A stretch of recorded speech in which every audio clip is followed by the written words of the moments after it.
Shabbat Shalom, everyone. Shabbat Shalom. Let's sing.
Shabbat Shalom, everyone, and welcome to our home. It's so good for us to be together as we welcome Shabbat. Even if we're only together virtually, we still are very much together, strengthening our bonds of friendship, strengthening our sense of being a Kehila Kedosha, a holy community, reaching out to one another and lifting our voices together in prayer and in song. I heard it on the news. It was a really funny piece that somebody compiled, that every newscaster started off earlier this week saying, well, it's March already. They all said it's March. It's March. And guess what? It's March, which means spring is arriving and we're feeling it in the air. We've had beautiful weather. I see my trees beginning to bloom as no doubt all of you. And our allergies are blooming at the same time. And with Purim behind us, it means that Pesach, Passover, is less than a month away. And we look forward to the power and the meaning of that wonderful holiday, one of the most important every year in our cycle of Jewish holidays. Well, if you haven't already, I encourage you to get your Shabbat candles ready so that we can light together as we get into the mood with another beautiful prayer, Adonai Os.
Well, this Shabbat, we're going to have a wonderful simcha in our community as Jordan Ellis, the daughter of John and Jennifer Ellis, celebrates her bat mitzvah tomorrow afternoon in a wonderful Zoom service.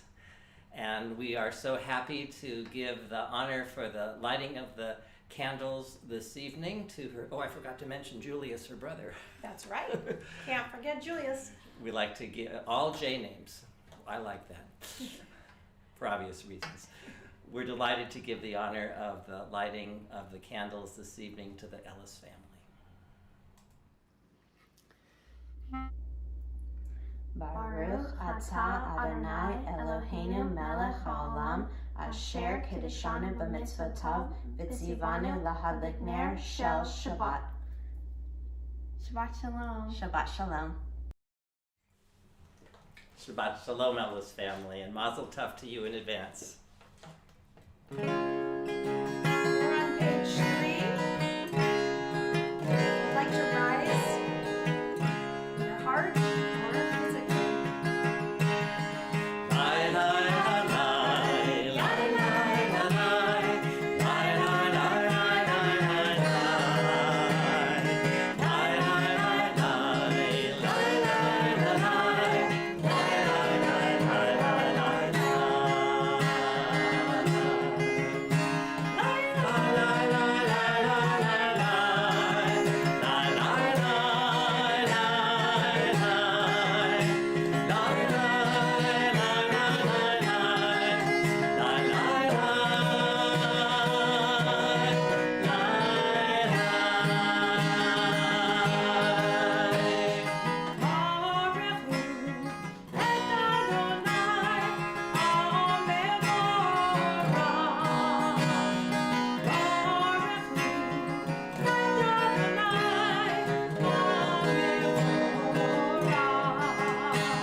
Please be seated. And we continue together on page 4 as we chant the V'ahavta. V'ahavta et Adonai Elohecha b'chol lavcha v'chol nafshecha uv'chol meodecha v'chayu hadvarim ha'ele asher anochi metzavecha hayom al levavecha v'shinantam levavecha v'dibarta bam v'shivtecha b'veitecha uv'lechtecha v'derech uv'shokbecha uv'kumecha וקשרתם לאור על ידיך והיו לטוטפות בין עיניך וכתבתם על מזוזות ביתך ובשעריך למען תזכרו ועשיתם את כל מצוותי V'tem kedoshim le'Elokechem Ani Adonai Elohechem Asher hotzeiti etchem me'eretz Mitzrayim L'hiot lachem Elohim Ani Adonai Elohechem. I will never forget a story one of my rabbinical school classmates told me. I think it was back in my first year of rabbinical school. And the story was that on her very first day of college, and she went to one of these small liberal arts colleges in the Midwest with a lot of students came from very small towns. A lot of students who never met a Jew before.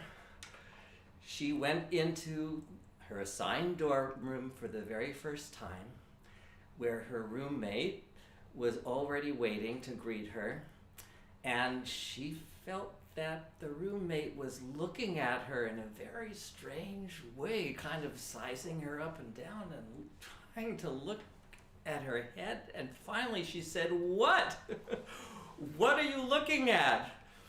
And her brand new roommate said, "Well, I was always told that Jews have horns on the top of their head, and you don't have any."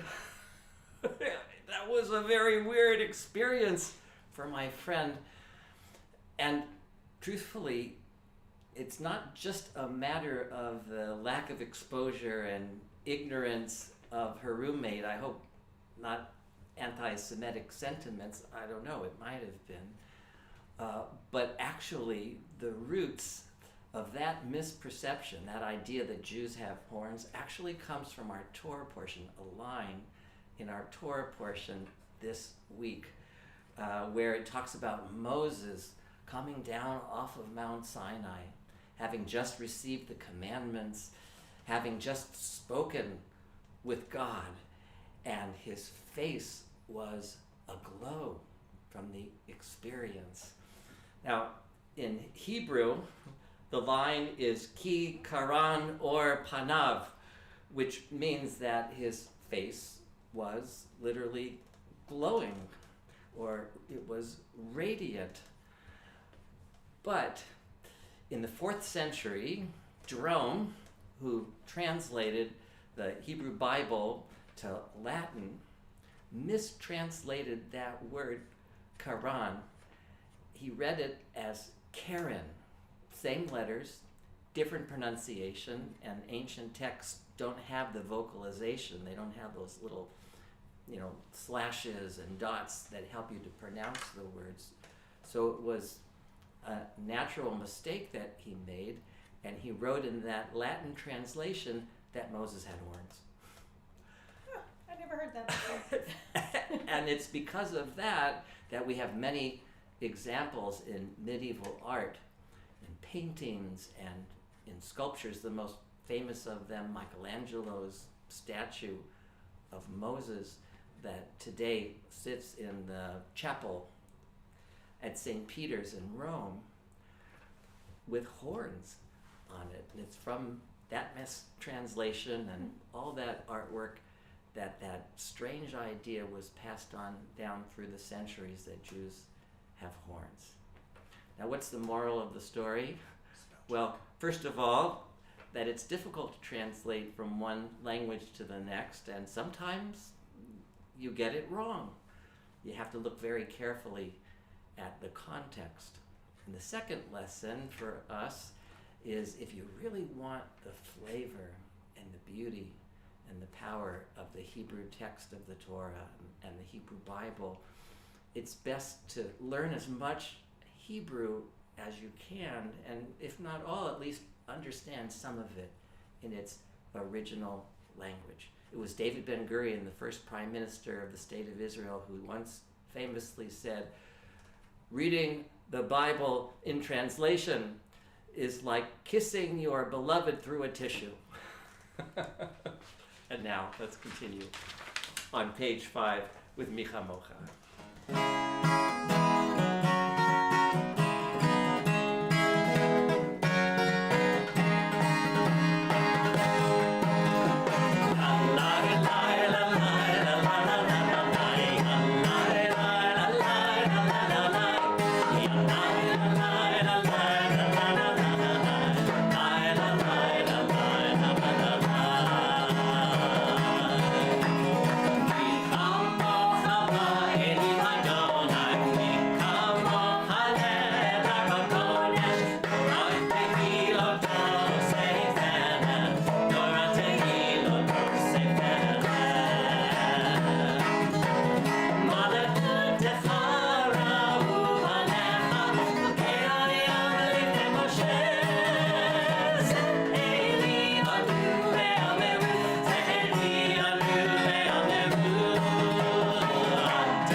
Shelter us beneath your wings,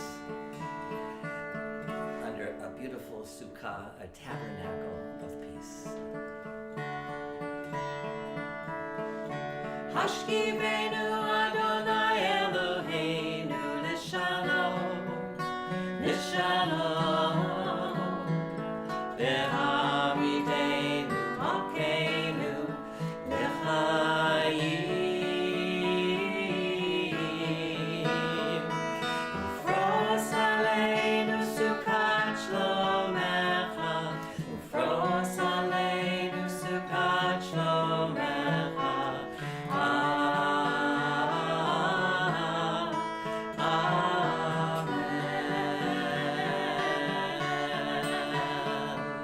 Shelter us beneath thy wings, O Adonai. Guard us from all harmful things, O Adonai. Keep us safe throughout the night, till we wake with morning's light. Teach us daily wrong from right, O Adonai.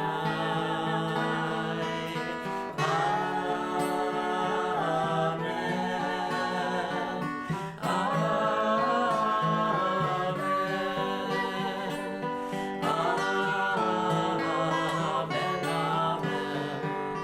Amen. Amen. Keep us safe.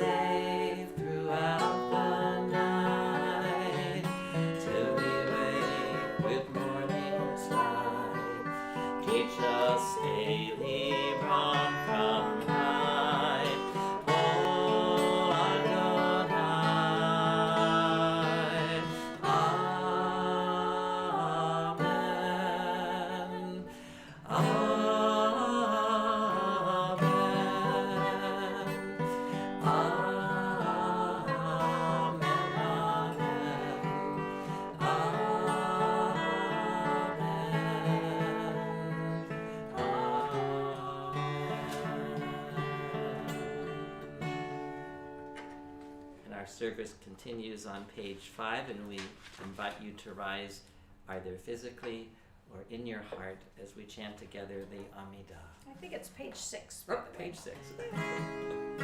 5, 6.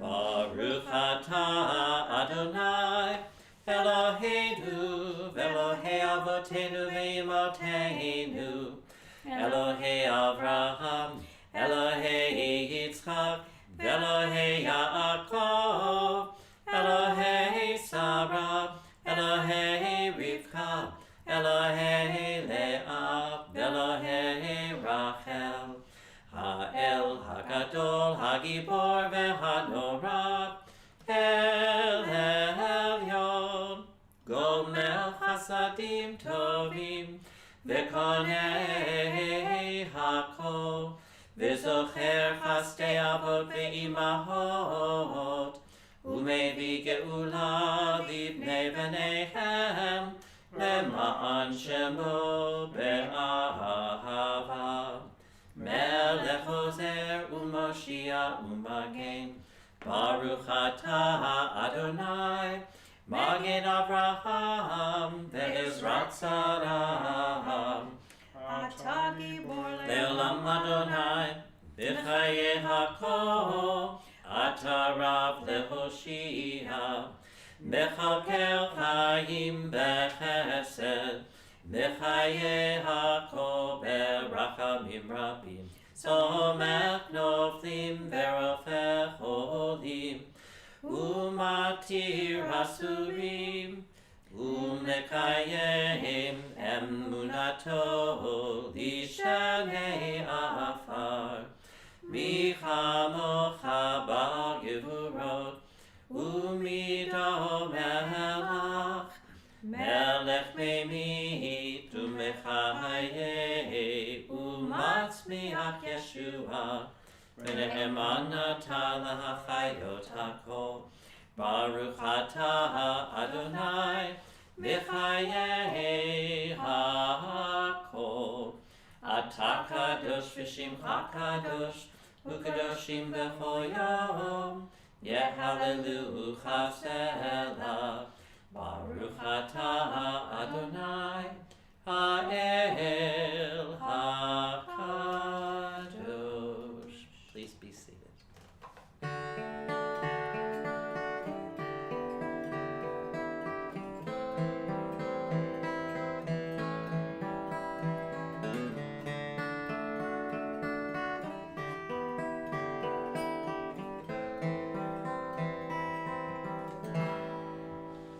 Shalom Rav Yisrael Amcha Tasim Leolam Shalom Rav Yisrael Amcha Tasim Leolam Shalom Rav Yisrael Amcha Tasim Leolam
us take a few quiet moments that each of us might have the opportunity to turn inward to our own hearts and to our own minds, and to meditate, to pray the prayers that come from within. Tefillat Halev, the prayer of the heart.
If you have a room filled with Jews, you're allowed to look at them, and you're allowed to listen to them.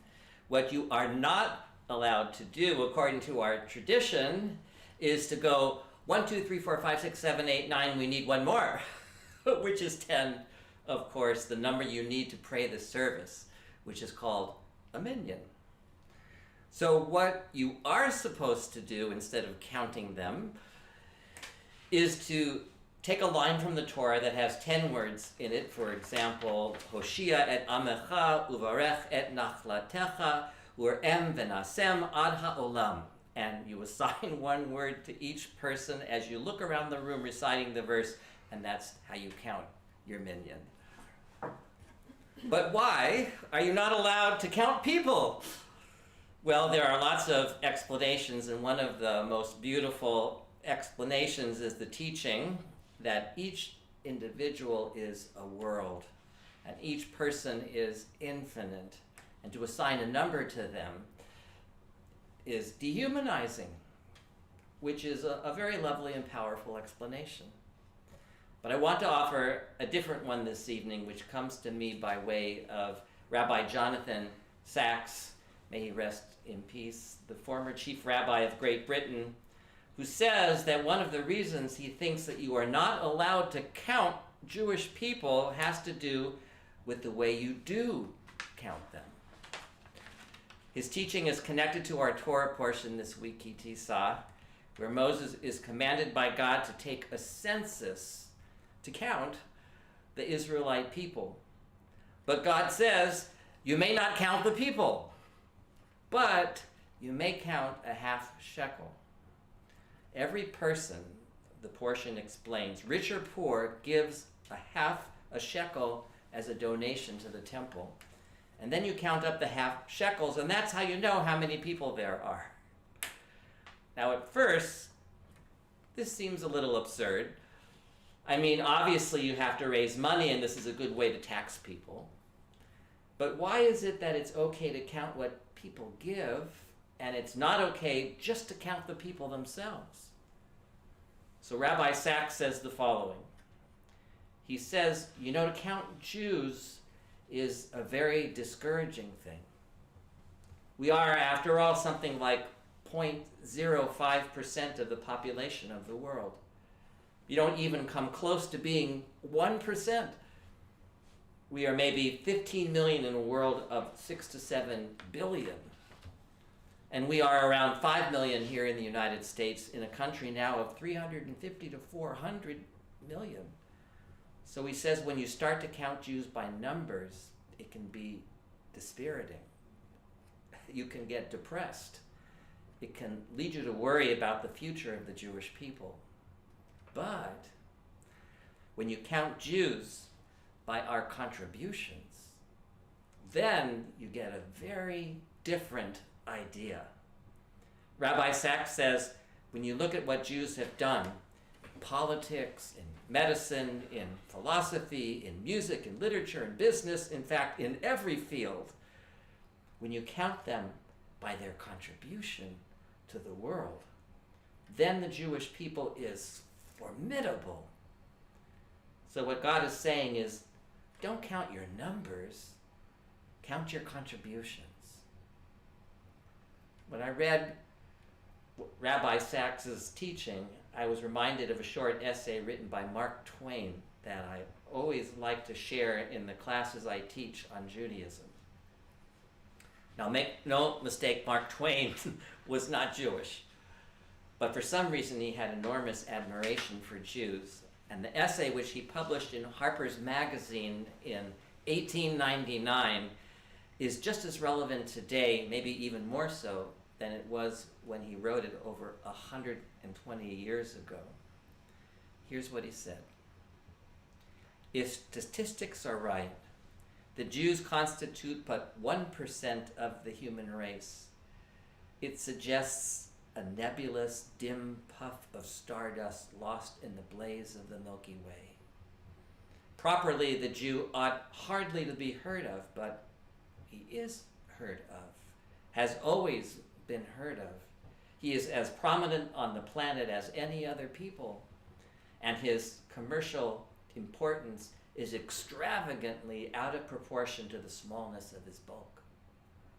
His contribution to the world's list of great names in literature, science, art, music, finance, medicine, and abstruse learning are also way out of proportion to the weakness of his numbers. He has made a marvelous fight in this world in all the ages and has done it with his hands tied behind him. He could be vain of himself and be excused for it. The Egyptian, the Babylonian, and the Persian rose filled the planet with sound and splendor and then faded to dream stuff and passed away. The Greek And the Roman followed and made a vast noise, and they are gone. Other people have sprung up and held their torch high for a time, but it burned out, and they sit in twilight now or have vanished. The Jew saw them all, beat them all, and is now what he always was, exhibiting no decadence, no infirmities of age, no weakening of his parts, no slowing of his energies, no dulling of his alert and aggressive mind. All things are mortal, but the Jew. All other forces pass, but he remains. What is the secret of his immortality? I find that very powerful and amazing that it was written 120 years ago.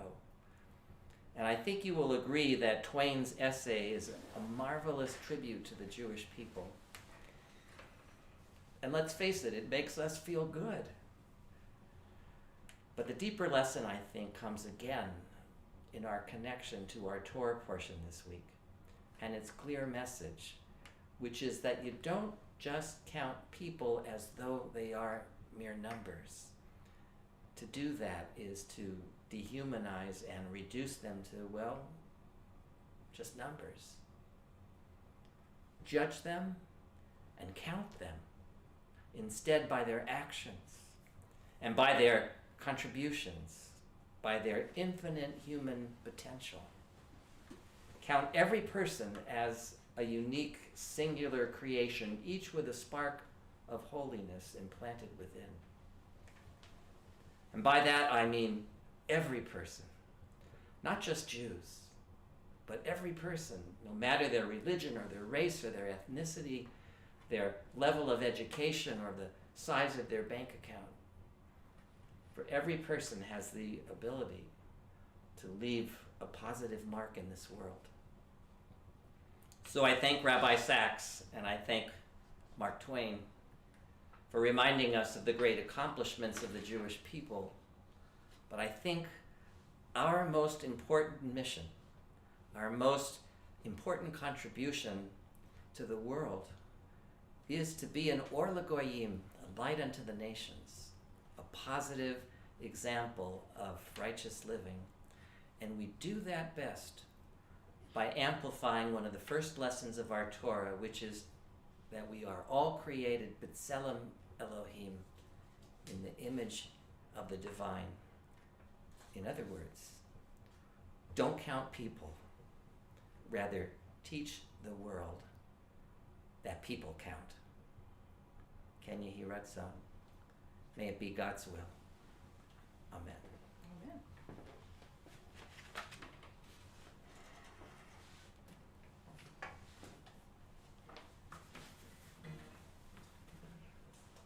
One of the ways that we affirm that people count, especially our good friends and family members, is by connecting them in times of weakness, when they are ailing and they need our friendship, they need our love, they need our strength. And that's why each week we say our Mishaberach prayer for healing. This week we are praying especially for Diane Dakin, Samantha Porteous, Craig Corin, Sally Glick, Randy Watkins, Betty Morgan, Paul Fairbrook, Ron and Margaret Ray, Gabrielle Lopez-Smith, Ira Abramson, Bradley Cantor, Dana Glazier, Jackie Burke, Danny Reichman, Rebecca Williams, Bert Carlson, Ricardo Holbrook, Heidi Krantz, Philip Blair, Leslie Hirschfield, Christina Vogel, Vivian Culver, Marvin Primack, Stephen Bonacore, Lou Israels, Scott Neistat, Dora Lee Saxon, Jonathan Kelly, LaVar Heron, Lois Meyer, Mike and Victoria Atarchi, Boaz Abramson, Susan Boivy, Annette Adamson, Gail Brody Bronstein, Nancy Schell, Amanda Rudolph, and Barry Klein. And we invite you to say aloud the names of family and friends for whom you'd like to say the Mishaberach prayer, or hold them in your heart, or if you wish, go ahead and share them with our Kehillah on the chat as we join together in our Mishaberach. We're on page 8.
We add to those names mentioned aloud and those that you shared, all of us who are in need of these same blessings for refuat hanefesh and refuat haguf, for healing of mind and body and spirit. Baruch atah Adonai rofeh hacholim. Blessed are you, O God, who heals the sick. Amen. Amen. Continue with a prayer for our country and the state of Israel. Guardian of life and liberty, grant blessings to our country. Grant our leaders patience and wisdom. May our homes be safe from affliction and strife, and may we never be lazy in the work of peace. Eternal God, grant blessings to the state of Israel.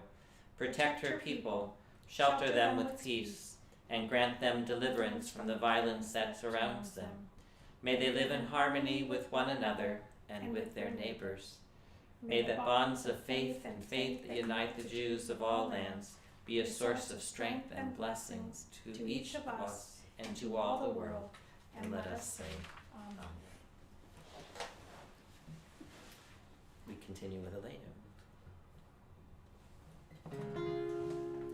It's up to us to call ourselves to task, to sing what's good and true, to bring about redemption. It's what we were freed to do. What's the point of being here if we're not moved to change our ways? Alleluia, Shabbat. It's time to live our praise. We are carrying the stories of the ones who came before. The stories will be told of us when we are here no more. We commit ourselves to action. It brings meaning to our days. Alleluia, Shabbat. It's time to live our praise. It's up to us to own the vision. We are an answer to the call. It's up to us to live the words we speak for the benefit of all. It's up to us to bow down deeply. There's a broken world to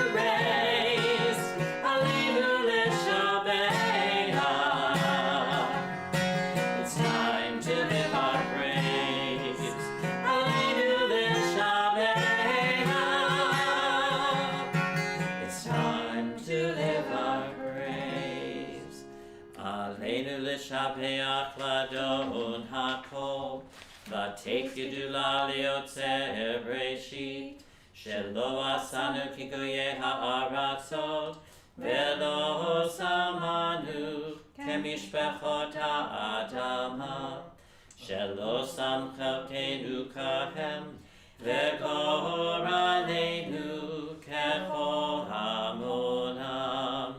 V'anachnu korim u'mishtachavim u'modim lifnei melech malchei hamlachim hakadosh baruch hu v'ne'emar v'chaya Adonai l'melech kol ha'aretz v'yom hahu yeh Adonai echad u'shemo echad.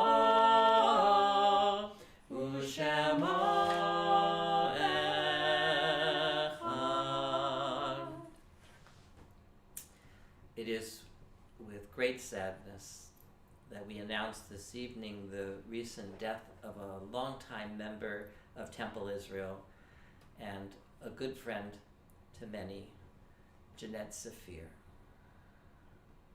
May her memory be for a blessing. Many of us were touched by Jeanette through the years for her spirit, which she maintained in the face of a debilitating illness. We loved her dearly and we will miss her. We also remember and hold dear in our hearts these loved ones who are in the Shloshim period and the Shana period of our mourning.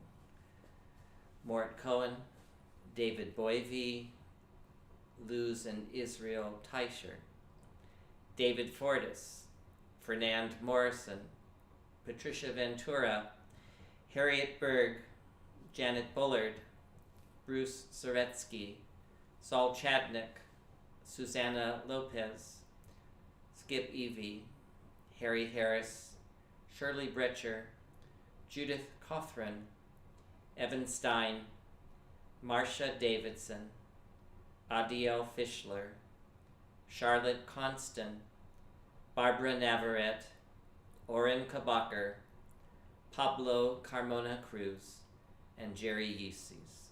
Zichronam Livracha. May all their memories be for a blessing and a never-ending source of strength. And we remember as well these loved ones who have a yortzeit sometime in the coming week, the anniversary of their death. We remember with love Susan Brecher, Linda Sue Morgan Ray, Bessie Shapiro, Irving Corin, Florence Bregman, Joseph Nassanow, Stan Beckler, John Lawrence Greer, Anna Epstein, Mary Peterson, Marjorie Meyer, Jenny Block, Lorraine Cohan, Juan Francisco de la Cruz, Nettie Herzberg, Dina Stroll, Howard Cohen, Virginia Elizabeth Hall, and Clara Peterson. Zichronam Livracha. May all their memories be for a blessing. And we remember as well all those who have died in this 1 year now of COVID-19, as we remember as well the 6 million who perished in the Holocaust, so many leaving no one to remember them. So we take them all into our hearts along with our own loved ones who have died as we recite together the words of Mourner's Kaddish.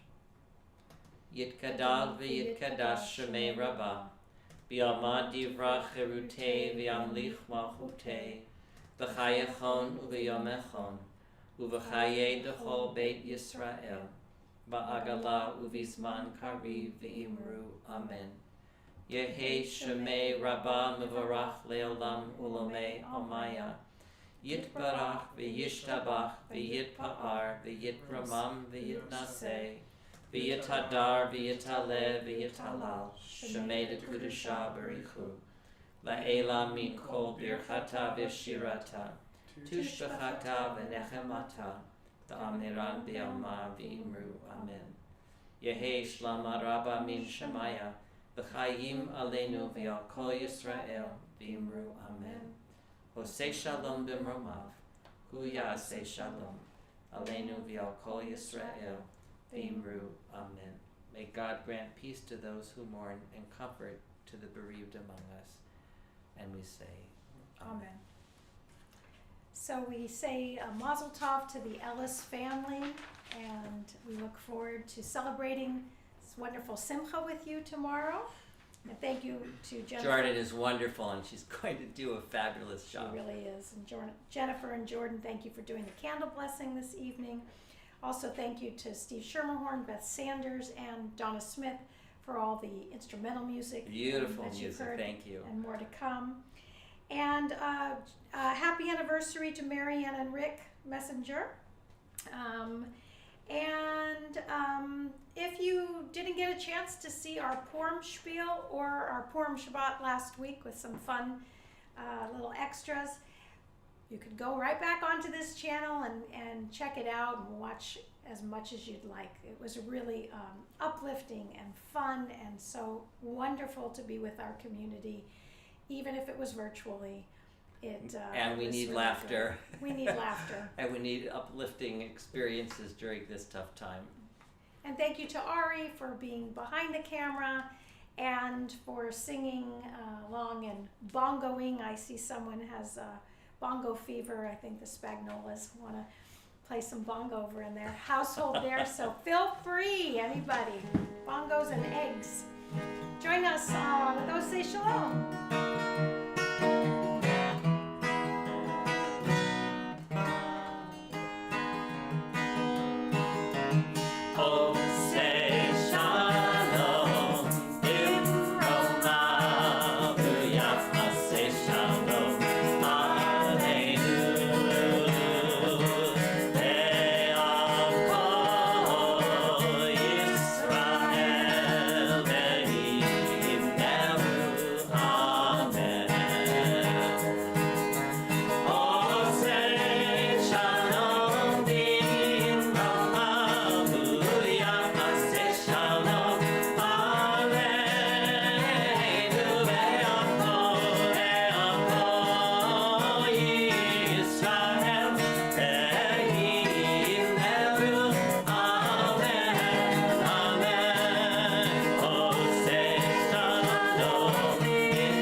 And the thought for the week, which is connected to the sermon that I shared with you, is how are you making a difference in this world?